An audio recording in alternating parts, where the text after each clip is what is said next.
Hello बच्चों, next topic is states of matter. तो कितने स्टेट्स होते हैं हमारे पास मैटर के? 3, solid, liquid and gas.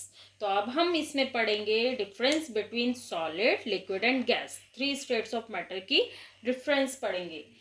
They are solids जो होते हैं रिजिड होते हैं, they are rigid and can not be compressed. उनको हम कंप्रेस नहीं कर सकते क्योंकि उनके बीच में ऑलरेडी स्पेस इतना कम होता है पार्टिकल्स के, वो कंप्रेस नहीं हो पाते।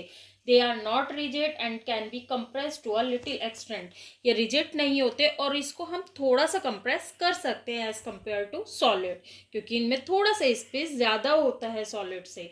They are not rigid at all and can be easily compressed. आपने देखा होगा गैस को हमने मान लीजिए एक सिलेंडर में फिल कर दिया है तो उसमें एक सिस्टम होता है, उसको हम कंप्रेस भी कर सकते हैं, कंप्रेस करते हैं।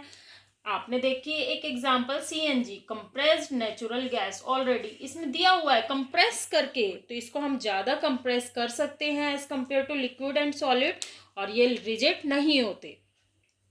दे have definite volume and definite shape. Solid का एक डेफिनेट वॉल्यूम होता है और एक डेफिनेट शेप होती है। Liquid they have definite volume but take the shape of containing vessel. इनकी शेप तो हो सकती है, सॉरी वॉल्यूम तो हो सकता है डेफिनेट, लेकिन जिस वेजल में हम लिक्विड को फिल करते हैं वो उसी की शेप ले लेता है ना, तो इनकी खुद की कोई शेप नहीं होती। जिस शेप में हम, जिस वेजल में हम इसको डालेंगे उसी की शेप ले लेगा। They have neither definite shape nor definite volume. ना तो इनकी डेफिनेट शेप होती और ना ही इनके डेफिनेट वॉल्यूम होता। लिक्विड फ्लूइडिटी इज निल। ये बहते नहीं है। फ्लूइडिटी का मतलब होता है बहना। सॉलिड्स कभी बहते हैं? नहीं बहते ना। तो fluidity is nil. They can not be flow. ये फ्लो नहीं कर सकते। They are slippery and flow from high level to lower level. ये स्लिपरी होते हैं और हाई लेवल से लो लेवल में जाते हैं। आपने देखा होगा एक वाटर कंटेनिंग हमारे पास कोई भी बीकर है या बाल्टी या बकेट ले लीजिए, उसमें अगर हमने एक पाइप फिट कर दिया तो ऑब्वियस सी बात है जिस बकेट में ज़्यादा पानी होगा उस बकेट से वो कम पानी वाले बकेट में फ्लो हो जाएगा। दे फ्लो इन ऑल डायरेक्शन। ये हर एक डायरेक्शन में फ्लो हो सकते हैं गैसेस। अब देखिए solid they can be stored without vessel. इनको हम वेजल के बिना यानी किसी भी बर्तन के बिना इसको हम स्टोर कर सकते हैं। ठीक है, दे can be stored in vessel and also in open vessel. हम बकेट लेंगे, ओपन वेजल है तो उसमें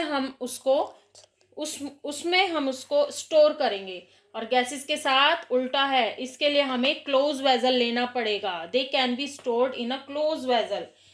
space between particles is least. Space between particles is larger than solid. Space between particle is maximum. ये मैं आपको समझा ही चुकी हूँ।